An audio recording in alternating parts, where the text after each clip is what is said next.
Mr. Alvarez, how's it going today? How you doing, Bernard? I'm good. You might be my favorite person on the planet right now, so let's just jump right into this interview. Uh, as a fan, I appreciate you respected the lore and canon of the Alien franchise, but also at the same time, I love that you introduced some new concept with this film, specifically the Chestburster to Xenomorph cocoon phase.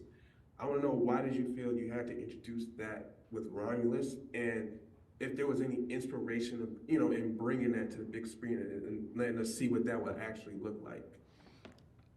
First, thank you for the love, man. Thank you so much. Of course. The look, I think it was tricky, but we figured out a way to honor the canon, play some things straight as we could, like the chest burster. If you've seen the footage, you know what I'm talking about. Like doing a playing straight, but almost more realistic. I want you to, if you watch the original movie and then you watch this one, you go like, oh, that's how a chest burster is born in real life, right? Like that's what you should feel like.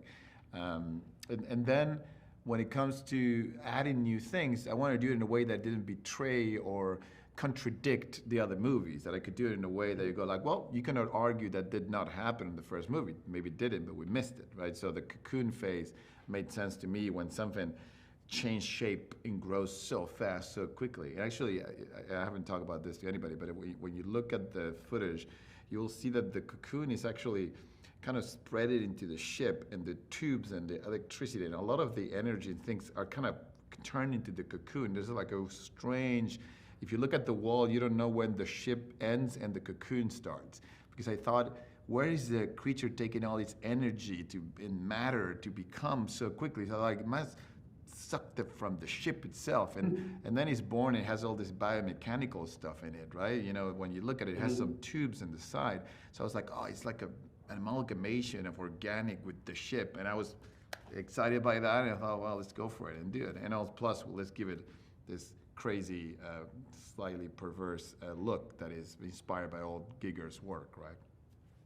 Yes, yes. I'm not gonna lie. That was a moment where I sat forward in my chair just watching that footage because it was amazing.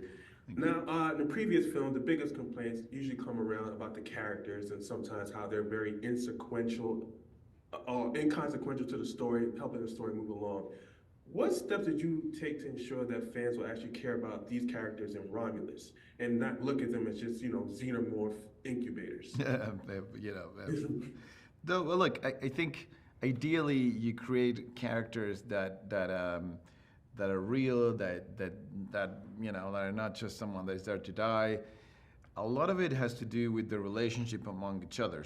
Someone's death, and this I think applies in life in general, the death of a person or a character is only tragic if someone cares about them, right?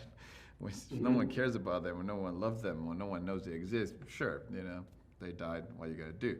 But it's tragic and painful when someone cares about them. So I think sometimes what movies don't do is they don't create enough of a strong relationship among them. So then when they die, it seems like no one mourns them, no one's sad about it.